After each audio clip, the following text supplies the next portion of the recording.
Thanksgiving dinner, my father pointed at me and said, "You can move to the laundry room, or leave the house." My brother smirked like he'd won something, so I stood up, walked out, and didn't look back. 3 days later, my dad called in a panic. "Wait! He covered everything?" Before we get into it, don't forget to like, subscribe, and hit hype to boost this episode, and drop a comment with where you're watching from. The turkey looked like it had been professionally styled. Not just cooked, styled. Golden brown skin, brushed with melted butter until it gleamed under the chandelier like polished leather. Rosemary sprigs tucked around it like some kind of edible wreath. A couple of perfect orange slices near the legs, like an Instagram post that had become solid.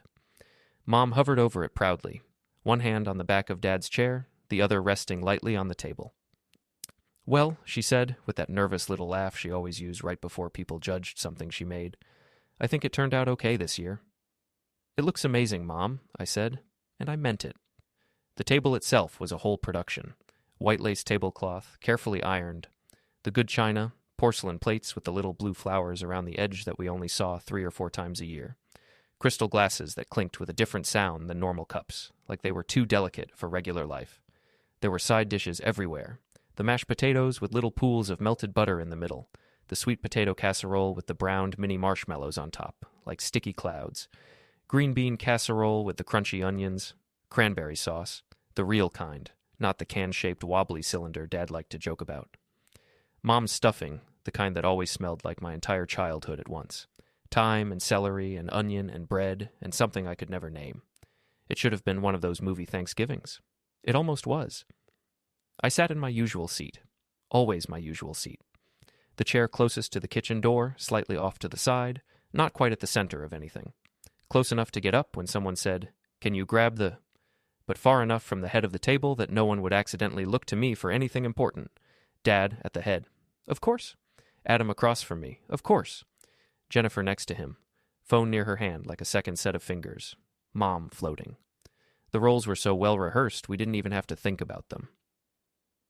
"Ethan, honey, can you grab the gravy boat?" Mom asked, half turning toward the kitchen before she even finished the sentence. I was already half standing. "Yeah, got it." I slipped through the door into the kitchen, grabbed the heavy white gravy boat, and came back out, placing it carefully near Dad's elbow. "Here." "Thanks," Dad muttered, already focused on his task.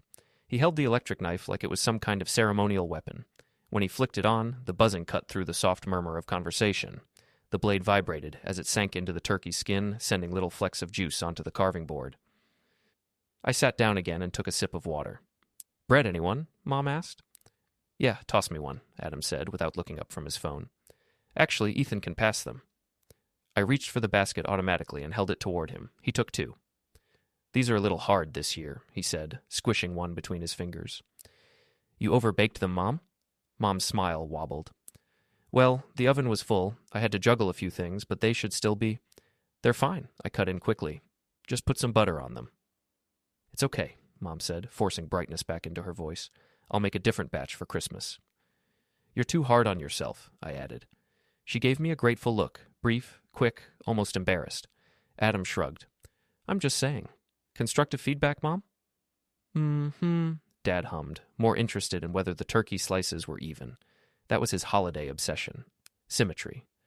I picked at my napkin. The cloth felt rougher than I remembered. Adam looked like he'd stepped out of an office catalog, a pressed navy shirt, a watch that probably cost more than my whole monthly rent had been, hair styled with that in-between look, casual but controlled, effortless in that practiced way only people who never had to struggle seemed able to pull off. He leaned back in his chair, scanning the table like everything on it had been laid out for his benefit. "So," he said, stabbing a piece of turkey with his fork, "you guys won't believe what happened this week." "Of course. Showtime." Mom perked up instantly. "Oh? Did something happen at work, honey?" Adam smiled. "I closed the Larkin account." Dad let out a low whistle. "No kidding. That big medical equipment company?" "Yeah." Adam's chest puffed a little. "My boss said if I wasn't on the team, they probably would have gone with another firm. Said I did excellent relationship management." His words.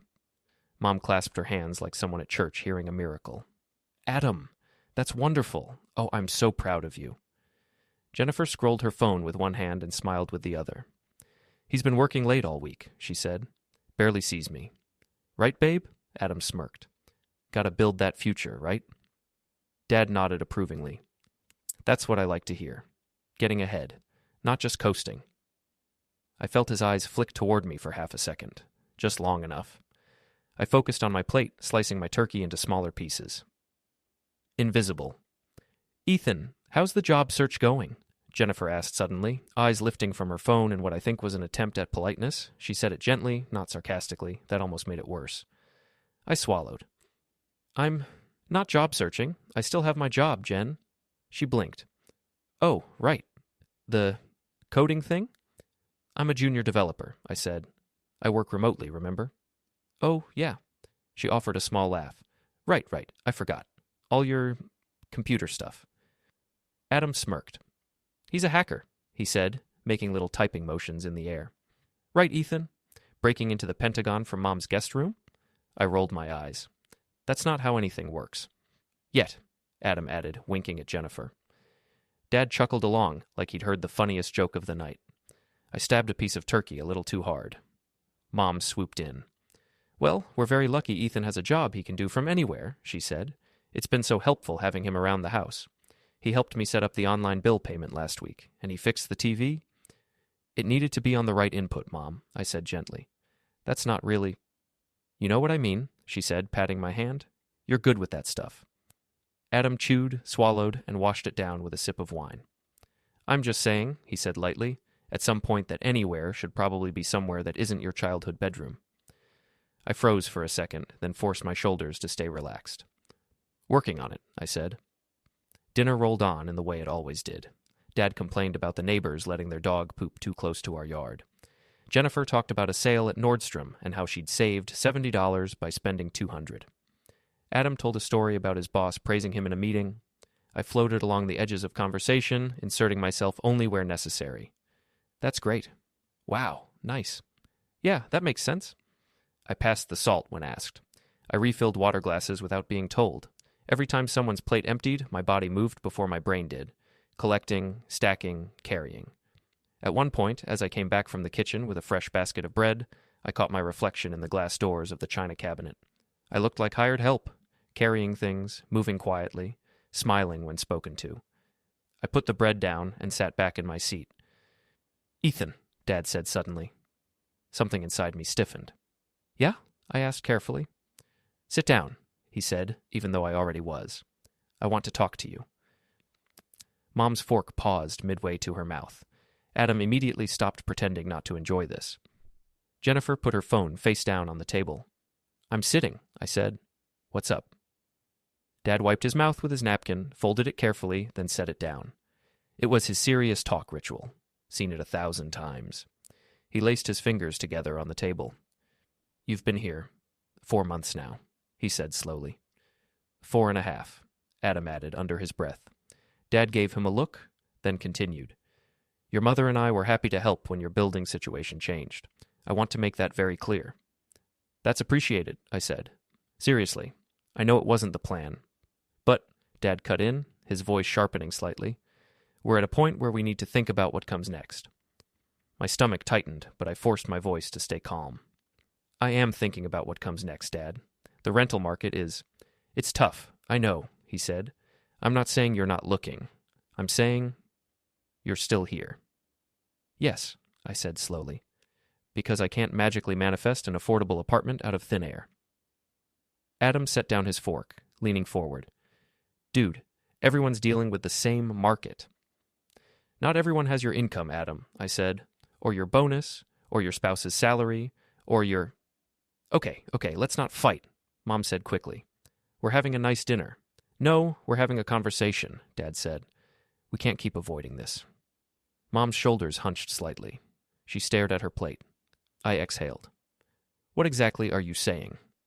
Dad sat a little straighter, like he'd arrived at the thesis of his speech. Adam and Jennifer, he said, turning to look at them for a moment, are trying to save for a house. Adam nodded solemnly, like this was some noble quest. Their rent is too high, Dad continued. They're spending money that could be going toward a down payment. Jennifer jumped in, almost reflexively.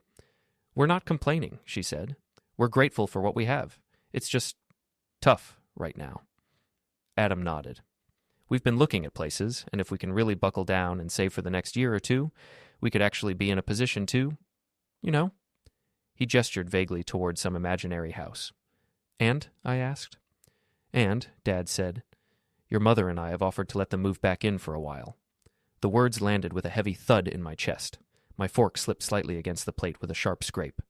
"You... what?" I asked. Mom squeezed her hands together. "We were going to talk to you about it, sweetheart. It's just... we didn't want to worry you until we figured out how it could work." "Right," Adam said, nodding. "We've been trying to find a solution for everyone." I stared at him. "And by solution, you mean what, exactly?" Dad took a deep breath, like this was the part he'd been dreading. "Realistically," he said, "your room is the only one that makes sense for them to use." Silence stretched across the table. "You want my room?" I said slowly. "For Adam and Jennifer." Dad nodded once. "Yes." "And where do I go?" I asked. "That's where we had an idea," he said, voice brightening a bit, like he was about to propose some clever fix. Mom's eyes flickered toward him nervously. Adam tried to look neutral and failed. Jennifer looked like she wanted to sink through the floor. The laundry room. "We were thinking," Dad said, "that we could convert the laundry room into a temporary space for you." For a solid second, I thought I'd misheard. "The laundry room," I repeated. "It's bigger than people realize," he said quickly. We measured. We can shift the washer and dryer over to one wall, maybe put a small bed in there, a dresser if we rearrange some things. "Put up a curtain," Mom added, seizing something to contribute. "We could hang a curtain on a rod so it feels more private. I could get you some nice bedding. I saw this really cozy comforter at—" "Mom," I said, my voice flat, "you want me to move into the laundry room?" "Just for a little while," she said. "Until you find a place. It won't be forever, honey." "People live in smaller spaces in big cities all the time," Dad said. "Tiny homes, those little pod apartments. You see it on the news." "That's not the same thing," I replied. "They don't sleep with their head 3 feet from a washing machine." "We'd be respectful," Adam said quickly. "We'd try not to do laundry late at night." "That's very generous," I said, deadpan. He bristled. "Hey, we're trying to make this work, okay?" I stared at him. "By putting your younger brother in a utility room so you and your wife can have the actual bedroom?" "It's not about that," Adam said, his voice slipping into that patient tone he used when explaining things to clients he thought were dumb. "It's about the long term. We're trying to build our future. I'm 32, Jen's 29. Time's not exactly slowing down." "Wow," I said. "Thank you for explaining age to me." "Ethan, don't be sarcastic," Dad snapped. "How am I supposed to be?" I asked. "You're literally suggesting I move into the laundry room like a pet crate." "Oh, for God's sake," Dad said, annoyed. "Don't exaggerate. You'd have a bed, your things, privacy." "A curtain is not privacy," I said. "A curtain is what people use in hospitals when they don't want to see someone's butt." Mom swallowed, eyes glossy. "It would just be temporary," she whispered. "Please don't make this harder than it has to be." There it was. "Please don't make this harder than it has to be." Translation: "Please suffer quietly so I don't have to feel the discomfort of watching you be disrespected." The choice. Dad leaned back slightly, reassessing his tactic. "Look," he said, "I'm not saying this to be cruel, but we have to be practical. This is our house, our responsibility. We have to do what makes the most sense for everyone." "For everyone," I repeated. "Right." "It does make sense," Adam said. "You're the one who can move the easiest. We're bringing in more stuff. We have our furniture, our clothes, Your TV," I said. "Can't forget the TV." "Ethan," Dad warned. Adam cleared his throat. "You work remotely. You're flexible. You can figure something out. You're adaptable. You always have been." That last part landed like a slap wrapped in bubble wrap. Adaptable. We all knew what that meant. You bend, you absorb, you move out of the way, you don't complain. Dad let out another slow exhale. Then, in that calm, clipped tone that always meant his mind was made up, he said, "So, here are your options." My pulse picked up. "You can move into the laundry room," he said. "Temporarily, while you continue looking for an apartment." He paused. "Or," he said, "if you don't want to do that, you can make other arrangements elsewhere." Mom's face crumpled. "Stan," she started, using his name like she only did when she thought he'd gone too far. Dad cut her off with a look. "We've discussed this, Claire." "I know, but," she tried again. "We've discussed it. he repeated more firmly. We are not blindsiding him. We're offering him a choice. He turned his gaze back to me. You're an adult, Ethan. You understand. The whole room seemed to narrow down to the space between his eyes and mine. I heard the faint hum of the refrigerator in the kitchen, the distant ticking of the clock in the living room, the soft scrape of Mom's fork on her plate as her hand shook. I felt every year of my life in that moment, every time I'd been asked to be understanding, to wait, to give, to be flexible, to swallow it. Something inside me, something I'd been packing down for years, shifted, not a crack, not a break, just a decision. I straightened my back slowly. Okay, I said. Dad blinked. Okay? Okay, I repeated. The snap, quietly. Mom leaned forward. Sweetheart, we're not trying to push you out. It's fine, Mom, I said, my voice strangely even. It's actually very simple. Adam frowned slightly. You don't have to get all weird about it, man. Nobody's trying to hurt you. We're trying to work out what's best for everyone. Stop saying that, I said softly. He blinked. What? Stop saying what's best for everyone when you mean what's best for you? Adam bristled. That's not fair. We're trying to save for a house. Isn't that something you'd want for us? I want you to be happy, I said. I don't want to live in a laundry room so you can be happy. You're overreacting, Dad cut in sharply. You always do this. You take a practical situation and turn it into a drama. I looked at him, really looked at him. I'm not turning it into a drama, I said calmly. You are, by presenting it like a generous favor instead of what it actually is. Dad narrowed his eyes. And what do you think it actually is? A choice, I said, between being treated like a temporary burden or leaving. Silence. Mom whispered my name. Ethan. I stood up slowly. The chair legs scraped softly against the floor. Where are you going? Dad demanded. I'm choosing, I said. Jennifer finally spoke, her voice small.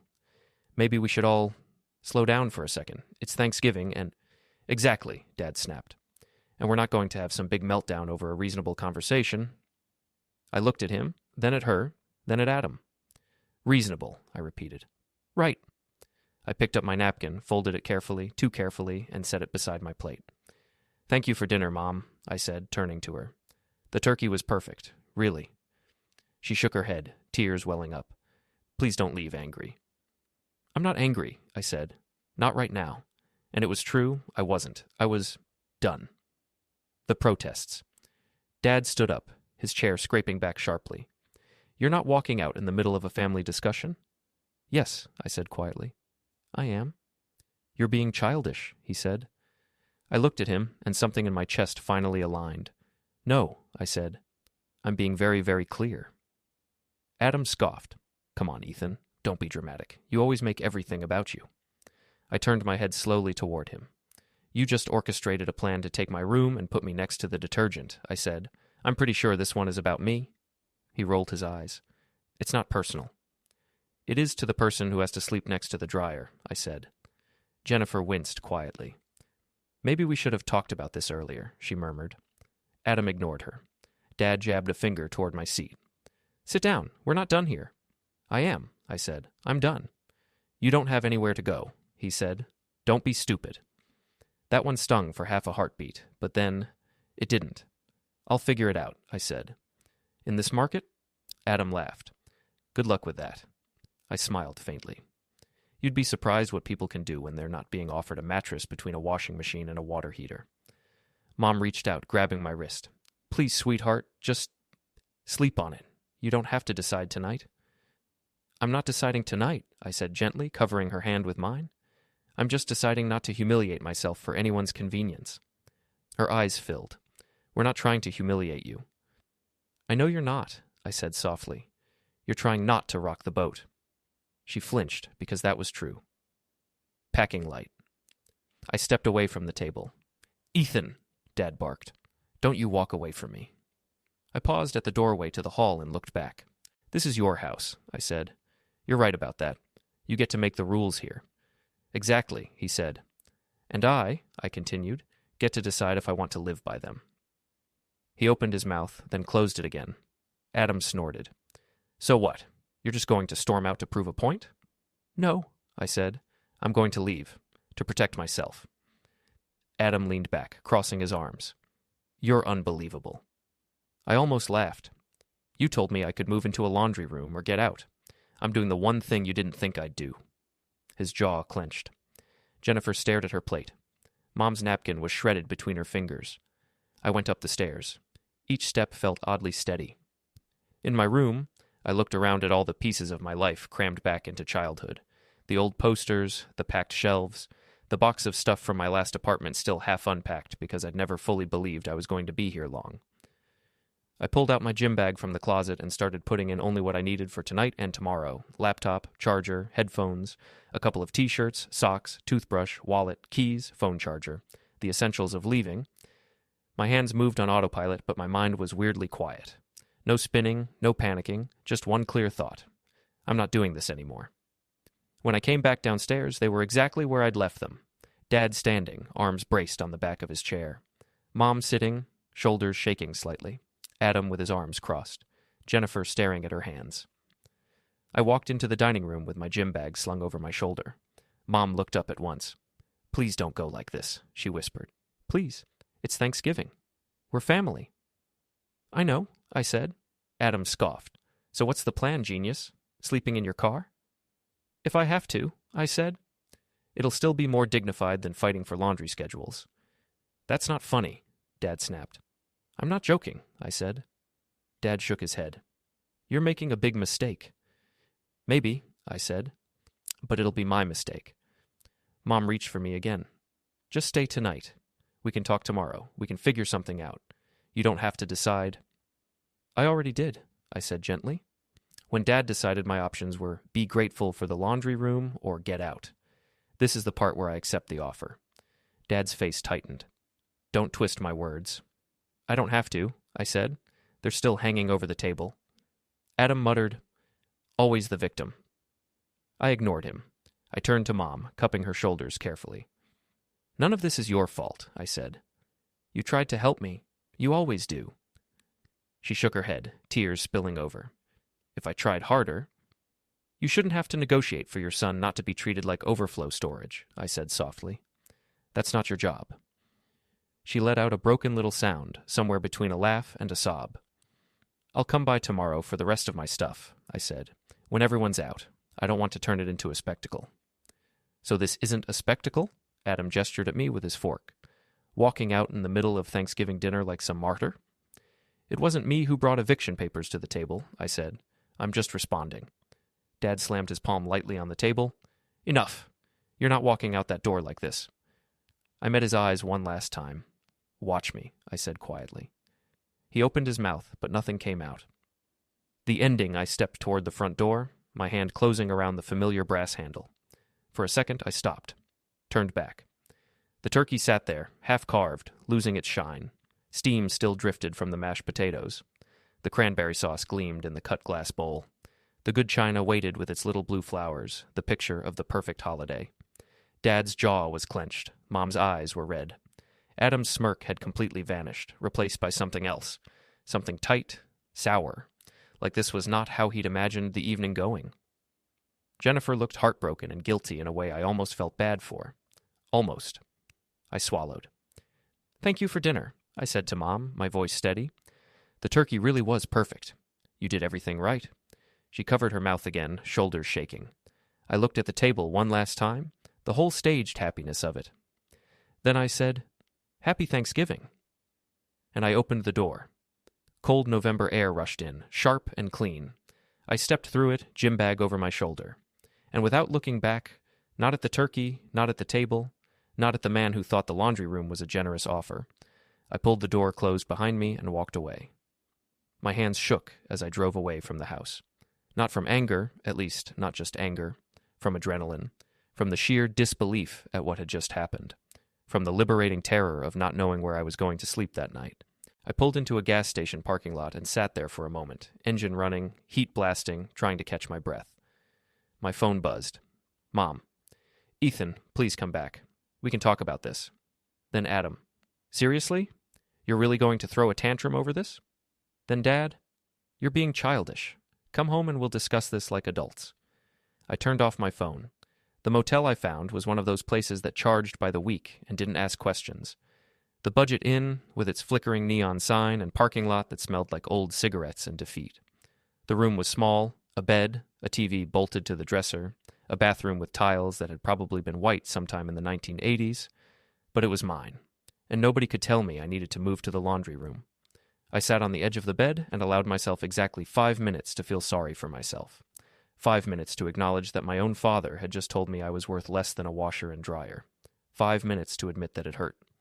Then I opened my laptop and got to work. I'd been saving money for 3 years. Quietly. Carefully. Nobody in my family knew about it because nobody in my family asked about my finances. They assumed I was broke, living paycheck to paycheck, barely scraping by. And I'd let them assume that because it was easier than explaining. The truth was, I'd been promoted twice at work in the last 2 years. I was now a senior systems analyst at a mid-sized tech company, making $78,000 a year. Not rich, but comfortable. I'd been putting away 20% of every paycheck since I was 24, building an emergency fund, saving for a down payment on a condo, planning for a future that didn't involve living in my childhood bedroom, or the laundry room. I had $42,000 in savings, enough for first and last month's rent, security deposit, and furniture for a small apartment. I spent the rest of the evening searching listings. Most of the places in my price range were either too far from work or in neighborhoods where you heard gunshots as your evening lullaby. But I kept searching. Around midnight, I found it, a studio apartment in a quiet complex about 15 minutes from my office. It wasn't fancy, 550 square feet, older appliances, carpet that had seen better days, but the photos showed it was clean. The building looked well maintained, and the rent was $100 a month. Within my budget with room to spare. I sent an email to the leasing office. Interested in immediate move-in.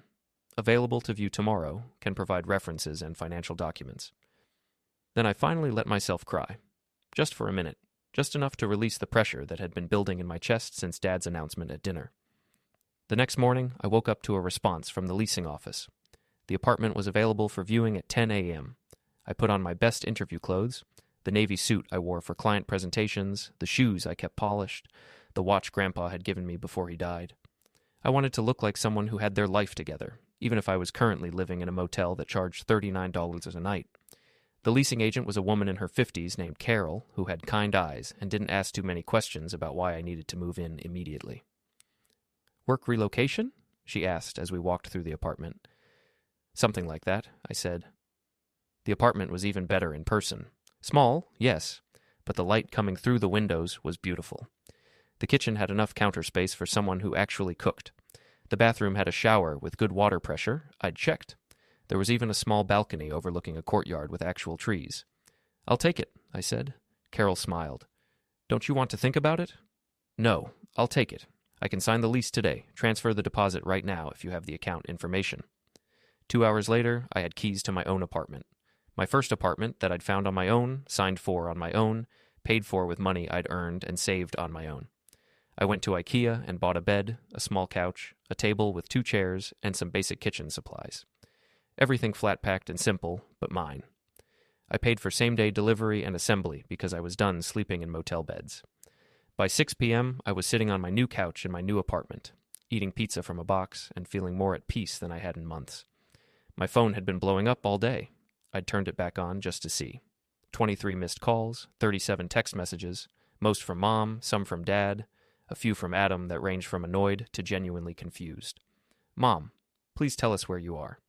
"Mom, your father didn't mean it the way it came out." "Dad, we need to discuss this rationally." "Adam, you're really going to make Mom cry over this?" I responded to only one message, Mom's latest. "Are you safe?" "Me, I'm safe. I have an apartment. I'm fine. I'll come by this week to get my stuff when everyone's at work." I didn't respond to anything else.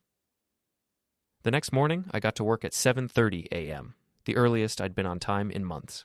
My boss, Sandra, did a double take when she saw me at my desk. "Ethan, you feeling okay?" "Better than I have in a while, actually." "Well, you picked a good day to be early. The Whitman project needs some urgent fixes before the client presentation this afternoon. You up for it?" "Absolutely."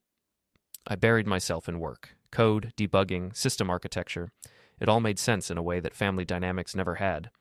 There were rules in programming, logic, cause and effect. If you did X, Y would happen. No emotional manipulation, no golden children, no laundry room ultimatums. By noon, I'd fixed the issues. By 2 p.m., Sandra was presenting to the client with my solutions, and by 4 p.m., we'd secured a contract extension worth $200,000 to the company. Sandra pulled me aside after the meeting. "That was excellent work, Ethan. I mean it. You've been a little off your game lately, but today was vintage you. Whatever you did over the holiday, keep doing it." I smiled. "Just got some things sorted out in my personal life." "Good, because I was going to bring this up next week anyway, but since you're here and firing on all cylinders, how do you feel about a promotion? Team lead position opened up. It's yours if you want it. Comes with a $15,000 raise and better benefits." I didn't even hesitate. "Yes, absolutely yes." "Great. I'll start the paperwork Monday." That evening, I went grocery shopping for my new apartment. I bought actual food, vegetables, chicken, rice, pasta, ingredients for real meals. Not just ramen and frozen dinners. I bought a plant for the windowsill, a small succulent that the lady at the store promised was impossible to kill. I cooked dinner in my own kitchen, just chicken and rice with some vegetables, nothing fancy. But I ate it at my own table, in my own apartment, with nobody making comments about whether I was eating too much or too little, nobody smirking at me from across the table, nobody telling me where I could or couldn't live. Meanwhile, back at my parents' house, reality was beginning to bite. I didn't know all of this at the time, of course. I pieced it together later from frantic phone calls and bitter recriminations. But here's what happened. On Monday morning, my mother went to the mailbox and found an envelope from the electric company. Not the usual bill, a disconnection notice. The account was past due. Payment required immediately or service would be terminated within 72 hours. She brought it inside, confused. "Honey, did you forget to pay the electric bill?" My father looked up from his coffee. "What? No, it's on autopay." "Well, it says here we're 2 months behind." "That's impossible. Check the bank account." Mom pulled up the bank account on her phone. Then her face went pale. "The autopay was canceled 3 months ago." "What? Who canceled it?" "I don't know. Maybe the bank?" Dad took the phone and scrolled through the transactions. "That's weird. The mortgage payment didn't go through this month either. It says insufficient funds, but we have plenty in the account." "Do we?" They looked at the balance. 3,047, which seemed like plenty until Dad started calculating all the bills that should have gone through. The mortgage alone was $2,100 a month. Car insurance for 3 vehicles, his, Mom's, and Adam's old car that was technically still in Dad's name, was $340 a month. Utilities ran about $400 in the winter. Property taxes were due in December, another $4,800. "Wait," Dad said slowly. "Where did the mortgage payment come from last month?" Mom pulled up the previous month's statement. "It's here, paid in full, but it came from... I don't recognize this account number." Over the next hour, they went through 6 months of bank statements, and slowly, horrifyingly, the picture became clear. The mortgage payment for the last 2 years hadn't been coming from their account. It had been coming from an external account that made automatic transfers on the first of every month. $2,100, like clockwork, until this month. The electric bill, the gas bill, the water bill, all the same story. Paid from an external source. For months. For years, in some cases. The car insurance for all 3 vehicles. External payment. The homeowner's insurance. External payment. Even the lawn service and the internet bill. External payments, all from the same mysterious account. And then Mom found the file in the home office. It was in the filing cabinet, in a folder labeled simply E-Household. Inside were copies of every bill, every payment confirmation, every bank transfer, all organized by month, going back 27 months, every single one paid by Ethan. "Oh my God," Mom whispered. Dad sank into the office chair, the folder open in front of him. "How much?" Mom calculated quickly on her phone. "The mortgage alone is $2,100 a month. Times 27 months, that's $56,700. The utilities average about $400 a month, so another $10,800. Insurance, oh God, that's another $15,000 over 2 years. The property taxes, he paid those last year too, I remember now. He said it was a thank you for letting him stay here, but we thought he just meant one payment." "How much total?" Dad's voice was barely a whisper. "Based on what I can see here, approximately $94,000. Over the last 2 years and 3 months. Ethan has paid about $94,000 in household expenses." The room was silent except for the ticking of the clock on the wall. "But he was broke," Dad said weakly. "He couldn't even afford his own apartment. That's why he was living here." "His building was sold for renovation," Mom said quietly. He told us that. He had to move out. It wasn't because he couldn't afford it. But he never said anything about paying the bills. Why wouldn't he say something? Mom's eyes filled with tears. When did we ever ask, Richard? When did we ever ask about his job, his salary, his life? We just assumed. But 94,000... How does someone making... What did we think he made? 30, 40,000? How does someone like that have $94,000 to spend on someone else's house? Maybe, Mom said softly. We were wrong about a lot of things. Dad pulled out his phone and tried calling Ethan. It went straight to voicemail. He tried again. Voicemail. He sent a text. Ethan, we need to talk. It's important. No response. He tried calling from Mom's phone. Voicemail. He blocked us, Dad said, stunned. On Wednesday, the car insurance lapsed. Dad got an alert on his phone that all 3 vehicles were now uninsured. The policies hadn't been renewed because the payment had been declined. He called the insurance company. There must be some mistake. We've had this policy for years. Yes, sir, but the payment method on file was declined. Do you have an alternate card you'd like to use? The payment method? What payment method? Let me see. It's a savings account ending in 7743. Dad looked at Mom. Do we have a savings account ending in 7743? They didn't. Ethan did. On Thursday, a man from the county assessor's office called. Mr. Henley, this is just a courtesy call to let you know that property taxes for your address are coming due December 15th.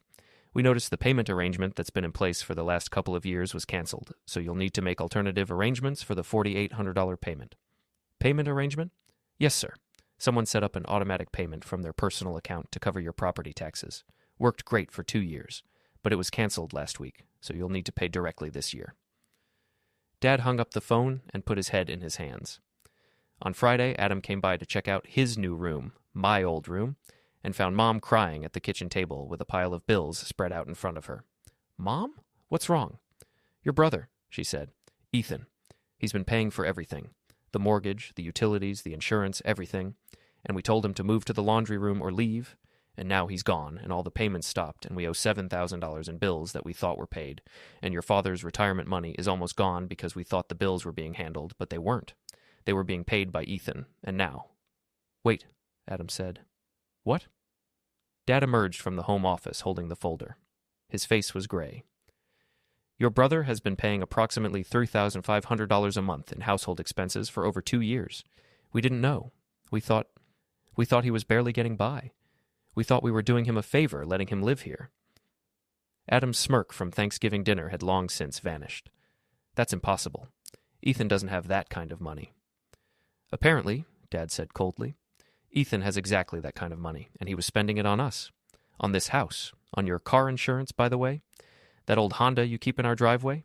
Ethan's been paying the insurance on it for 18 months. Adam's face went white. I didn't know. None of us knew. Dad's voice rose. Because none of us paid attention. We were so busy assuming he was the failure, the one who couldn't get his life together, that we never once asked if maybe he was the one holding everything together. Richard, Mom started. No, he was paying our mortgage, Susan. Our mortgage. Do you understand what that means? If we'd lost this house because we couldn't make payments, it would have been our fault, not his, and we told him to sleep in the laundry room. The house fell silent. Finally, Adam spoke quietly. I'll call him. He blocked us, Dad said. All of us. Then I'll go to his work. You don't know where he works. Then You'll what? Dad snapped. You'll hunt him down and apologize for getting him kicked out of his own home so you and Jennifer could move in and save money? Money you were only able to save, by the way, because you weren't paying insurance on your car? Adam looked at the floor. Mom wiped her eyes. We have to fix this. I don't think we can, Dad said. I think we broke something that can't be fixed. On Saturday morning, Dad sat down at the dining room table, the same table where he delivered his ultimatum just 1 week ago, and spread out every bill, every bank statement, every piece of financial documentation he could find. Mom made coffee and sat beside him. Adam and Jennifer had gone home after a tense evening where everyone pretended things were fine and no one made eye contact. Walk me through it again, Dad said. Every payment. I need to see it all. For the next 3 hours, they reconstructed Ethan's financial support of the household. Mortgage, $2,100 per month, paid by Ethan for 27 months. He had our $56,700 electric, $180 per month average, paid by Ethan for 27 months, worth over $4,860 gas, $120 per month average, paid by Ethan for 27 months, $3,240 water sewer, $90 per month average, paid by Ethan for 27 months, dividing some $2,130 internet, $85 per month, paid by Ethan for 24 months, $2,040 car insurance, 3 vehicles, $340 per month, paid by Ethan for 18 months, or $6,120 homeowner's insurance, $800 per year, paid by Ethan for 2 years, each $3,600 property taxes, $4,800 per year, paid by Ethan for 2 years, or $9,600 lawn service, $120 per month, April-October, paid by Ethan for 2 seasons, salary norm $1,880. There were also smaller things, one-time payments that Mom found in the records. The water heater repair last spring, $1,200. The roof repair after the storm, $3,500. Adam's car transmission work, $2,800. The new refrigerator when the old one died, $1,400. Mom's hand trembled as she wrote down the final number. Total, $99,870. Nearly $100,000, Dad whispered, in just over 2 years. How did we not notice? Because he never said anything, Mom replied. He just did it, quietly. The bills stopped coming in the mail because he'd switched them to paperless and had them sent to his email. The autopay notifications went to his phone. We never saw any of it because he handled everything. But why? Why would he do that? Mom looked at her husband. When did he start paying? Dad pulled out the first payment record. April, 2 years ago. That was when you retired, Mom finished. When your income dropped by 60% because you took early retirement instead of waiting for full benefits. We were fine. The retirement fund. We were fine because Ethan made us fine. Richard, look at our bank statements from before he started paying. Look at the balance. Dad pulled up the old statements on his laptop. April 2 years ago, their bank balance had been $8,400. By May, it was down to $4,200. By June, it was at 1 to 100. We were drowning, Mom said softly. We were drowning, and we didn't even realize it because Ethan threw us a life raft. He saw we couldn't make the payments, and he just started making them for us. He never said anything, not once. Why didn't he tell us? Would you have let him help if he'd asked? Dad was quiet. You would have said no, Mom continued. You would have said it was your house, your responsibility, that you didn't need help from your son. So he didn't ask. He just did it. And we thanked him by offering him the laundry room, Dad said bitterly. Mom started crying again. He was living in his childhood bedroom, paying for the entire house, and we told him he wasn't worth the space he was taking up. Dad pushed back from the table and walked to the window. Outside, the November sky was gray and heavy with the promise of snow. I need to fix this, he said. I don't think you can. I have to try. He picked up his phone and called Ethan's number. Voicemail. Again. This time, he left a message. Ethan, it's Dad. I know you probably don't want to talk to me right now, and I understand why, but I need you to know that we found the bills. We found the records. We know what you've been doing for us, for this family, and I was wrong. I was completely wrong. Please call me back, please. We need to talk about this. He hung up and stared at the phone, willing it to ring. It didn't. He tried texting. I know about the mortgage. I know about all of it. Ethan, please. I'm sorry. The message showed as delivered but not read. He called again. Left another voicemail. Son, I'm begging you. Just give me 5 minutes. 5 minutes to apologize, to explain, to say I'm sorry. Please. Still nothing. On Sunday, Dad drove to the Budget Inn where he thought Ethan might be staying. The clerk at the desk confirmed that yes, someone by that name had checked in on Thanksgiving night, but he'd checked out Saturday morning. Do you know where he went? Sir, I can't give out guest information. Dad went home empty-handed. On Monday, he tried calling Ethan's workplace. The receptionist was polite but firm. I'm sorry, sir, but I can't confirm or deny employment information, and I can't transfer calls to employees without their permission. This is his father. It's a family emergency. I understand, sir, but our policy... Fine. Can you at least tell him his father called? I can pass along a message if someone by that name works here. Dad left his number. No one called back. On Tuesday, Jennifer mentioned that she'd seen Ethan's car, a modest but reliable Toyota Camry, parked at an apartment complex near the mall when she was driving home from work. Dad immediately drove to the complex. He cruised through the parking lot 3 times, looking for the Camry. He found it parked in front of Building C, space 214. He got out of his car and stood there, staring at the building. Building C, Unit 214. Second floor, corner unit, balcony overlooking the courtyard. He walked up the stairs and stood in front of the door. He raised his hand to knock. He stood there for a full minute, hand raised, unable to make himself complete the motion. What would he even say? Sorry I told you to live in the laundry room after you paid $100,000 of my bills? Sorry I treated you like a burden when you were the only thing keeping this family afloat? Finally, he knocked. No answer. He knocked again, harder. Still nothing. He tried calling Ethan's phone one more time. Inside the apartment, he heard the faint buzz of a phone vibrating. So he was home. He just wasn't answering. Ethan, Dad said through the door, I know you're in there. I know you can hear me, and I know you don't want to talk to me, but please just listen for a minute. Silence. I found the bills, all of them. I know what you did. I know what you've been doing for 2 years, and I don't have words for how wrong I was. How wrong we all were. You were holding this family together, and we didn't even notice. We didn't even thank you. We took it for granted. We took you for granted. Still nothing. I'm sorry, Dad said, his voice breaking. I'm sorry for what I said at Thanksgiving. I'm sorry for not seeing what you were doing. I'm sorry for treating you like you were the problem when you were actually the solution. And I'm sorry it took losing you for me to realize how much you mattered. He waited. The door stayed closed. I understand if you don't want to forgive me, Dad continued. I understand if you never want to speak to me again, but please don't cut your mother off. She's heartbroken. She's been crying for days. This isn't her fault. More silence. Okay, Dad said finally. Okay, I'll go. But Ethan, if you ever want to talk, I'm here. We're here. And I'm sorry. I'm so sorry. He walked back down the stairs, got in his car, and drove home. Inside the apartment, I stood with my back against the door, listening to my father's footsteps fade away. I didn't unblock my family's numbers until Wednesday. I'd needed the silence, the space, the time to process everything that had happened and figure out what I actually wanted, not what they wanted, not what would keep the peace, but what I genuinely wanted for my life. The moment I unblocked them, my phone exploded. 27 voicemails, 63 text messages, 4 emails. I didn't read or listen to most of them. I just needed to know they were there, that the channels were open again. Then, almost immediately, Dad called. I stared at the screen for a long moment before answering. Hello. Ethan, thank God. I've been trying to reach you for days. I know. Please, can we talk? Can I come see you? No. Ethan, please. We need to... No, I repeated more firmly. I don't want to see you right now. If you want to talk, we can talk on the phone. There was a pause. I could hear him breathing, trying to compose himself.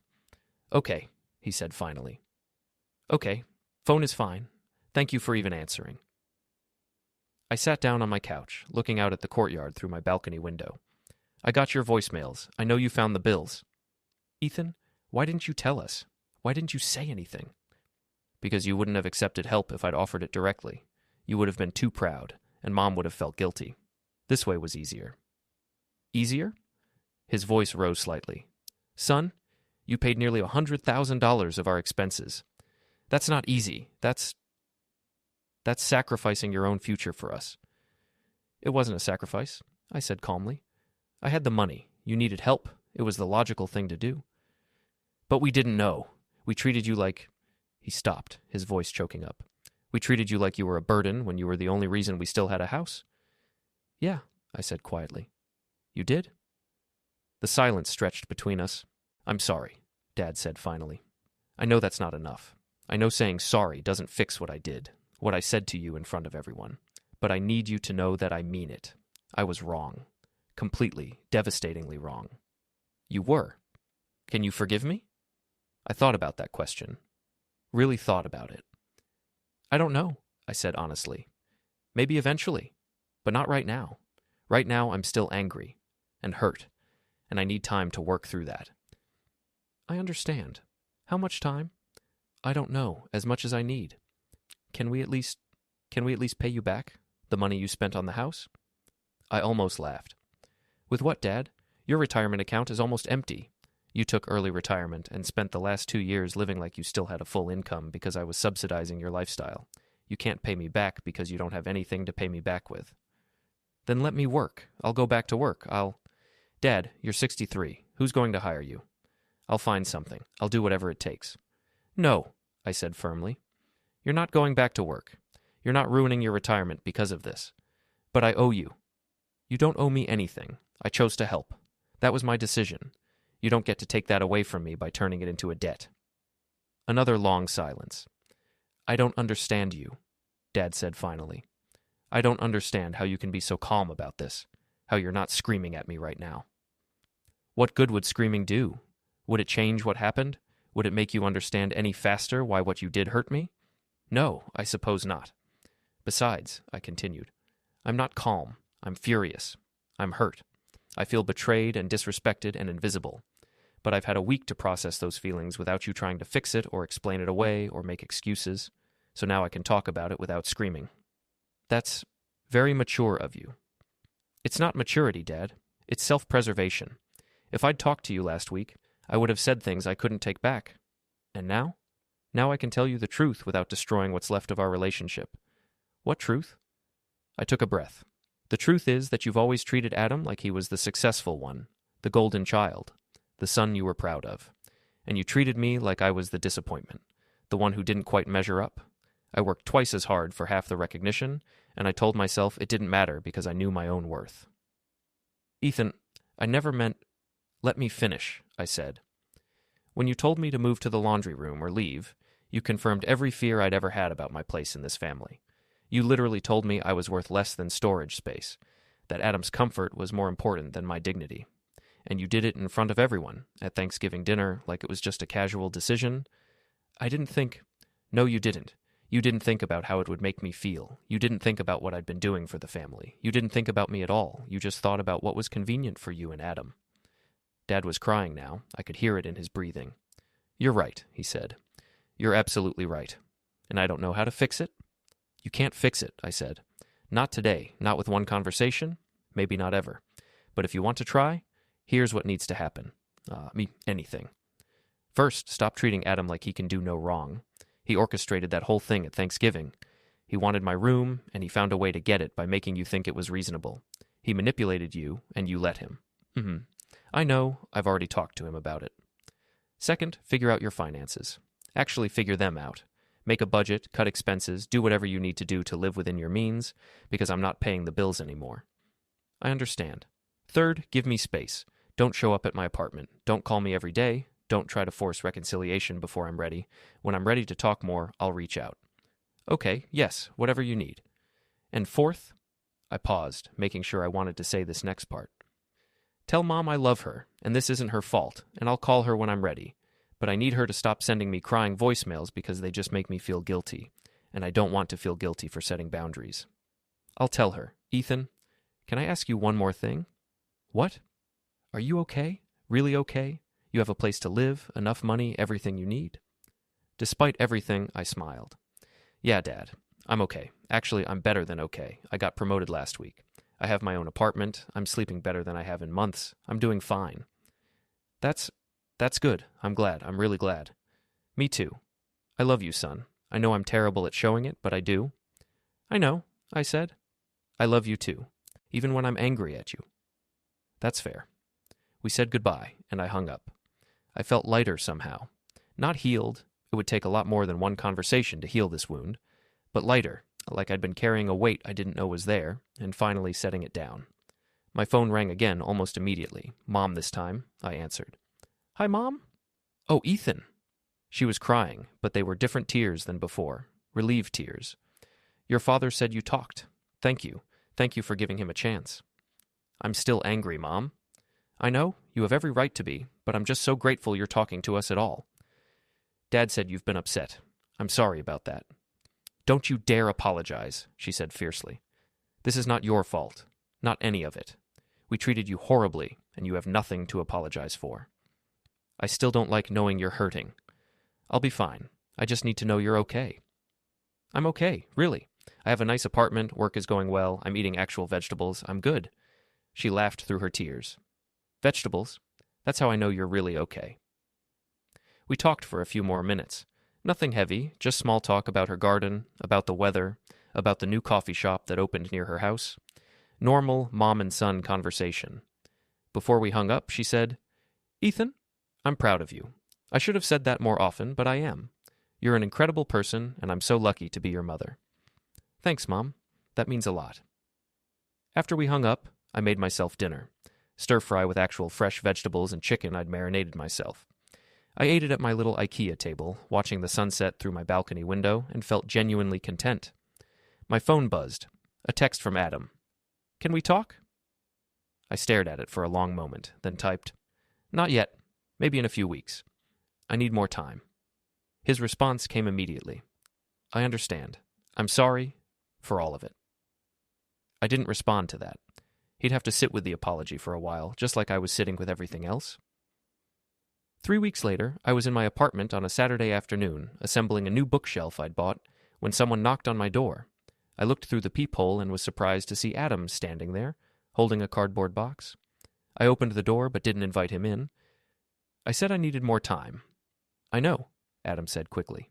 "I'm not here to push for anything. I have some of your stuff, things you left at the house.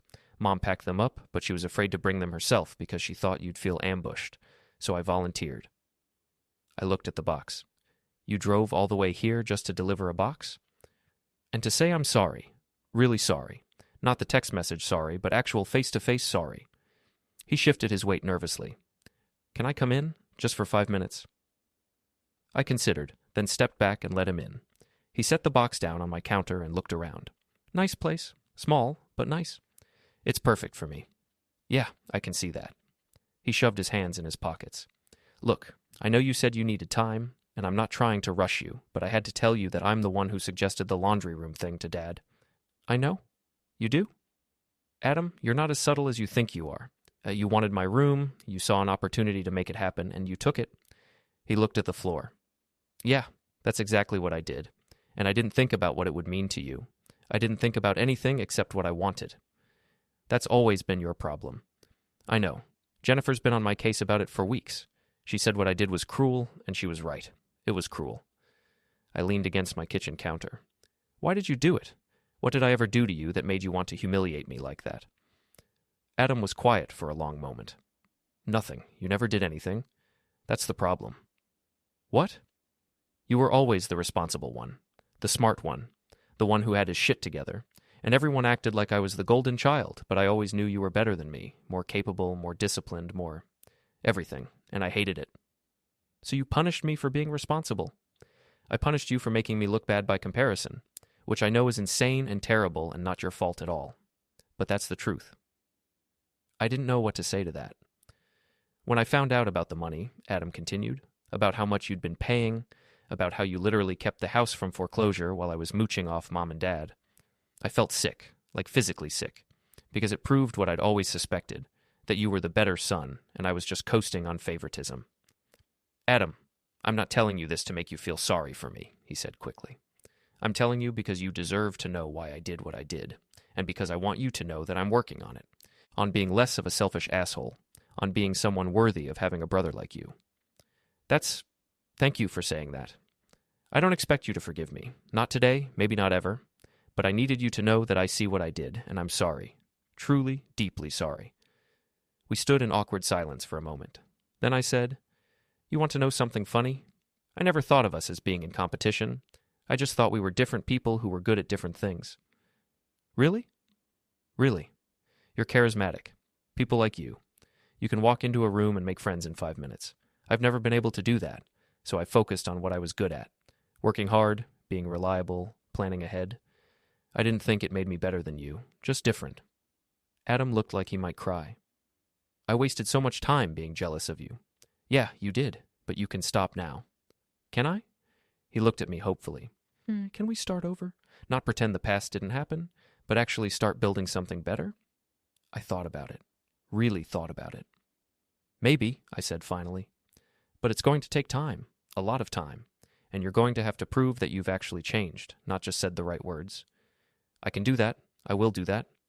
"Okay, then. We'll see." Adam smiled. A genuine smile, not the smirk I was used to. "That's all I can ask for. Thank you, Ethan." After he left, I opened the box he'd brought. Inside were some of my books, a framed photo of Grandpa, my mother's father, who'd passed away when I was 19, and a small envelope with my name on it. I opened the envelope. Inside was a check for $5,000 and a note in my mother's handwriting. "Ethan, this is from Adam's savings." He insisted. "It's not nearly enough to repay what you spent on us, but it's a start. He's also taking over the car insurance for all 3 vehicles from now on. We love you. We're sorry. And we're trying to do better. Mom." I looked at the check for a long moment, then tucked it into my wallet. It wasn't about the money. It had never been about the money. But the gesture meant something. It meant they were trying. That evening, I cooked dinner again. Pasta carbonara, something I'd taught myself to make from a YouTube video. I ate it at my table, with my plant on the windowsill, my new bookshelf against the wall, my life finally feeling like it was actually mine. My phone buzzed. A text from Sandra, my boss. "Great job on the Morrison presentation today. Client loved it. This is why you're team lead material." I smiled and texted back, "Thanks, happy to help." Then I pulled out my laptop and started browsing furniture websites. My apartment could use a proper desk, and maybe a better lamp for reading, and possibly some artwork for the walls, something colorful and optimistic, something that made the space feel less like a temporary landing spot and more like a home. Because that's what this was now. Home. Not my parents' house with its complicated history and painful memories. Not a motel room where I was hiding from my problems. But an actual home that I'd chosen, that I was paying for with money I'd earned, where nobody could tell me I wasn't worth the space I occupied. I ordered the desk, the lamp, and a print of a sunset over mountains, bright oranges and purples that reminded me of hope. Then I texted Grandpa's old number. Even though he'd been gone for 5 years, I still had it saved in my phone and typed out a message I'd never send. "I think I finally understand what you meant about standing up for yourself. It doesn't always look like fighting. Sometimes it looks like walking away with your dignity intact. Thanks for the lesson, even though I learned it the hard way." I deleted the unsent message and smiled. Outside my window, the courtyard lights flickered on as evening settled in. A couple walked past holding hands. A kid rode by on a bicycle. Normal life, normal people, normal Saturday evening, and me, in my small but perfect apartment, living my normal life, finally free from the weight of unspoken expectations and invisible scorecards. They expected me to live in the laundry room. Instead, I left them with the bill, the one I'd been paying all along. But more than that, I left them with a lesson, that you can't measure someone's worth by the space they take up in your house. You measure it by what they contribute when nobody's watching, by what they sacrifice when nobody's asking, and by the grace they show when they finally decide to stop. I didn't need their validation anymore. I had my own. I'm sitting on my balcony on a Sunday morning, drinking coffee and reading the news on my tablet, when my phone rings. It's Dad. We talk every Sunday now. Nothing heavy, just updates on his week, stories about Mom's garden, occasionally asking my advice about financial planning. He's working part-time at a hardware store now, not because I asked him to, but because he said he needed to feel useful. They've downsized, selling their house and moving into a smaller condo that they can actually afford on their retirement income. Adam and Jennifer did move in with them, but into the condo, not my old room, and they're paying rent. Actual rent, with a lease and everything. Adam got a new job with better pay and fewer hours, and he seems genuinely happier. Mom started a blog about downsizing and living within your means. It has 47 followers, and she's thrilled about every single one of them. As for me, I'm still in my apartment, still team lead at work, still eating vegetables and watering my plant, still building a life that's completely authentically mine.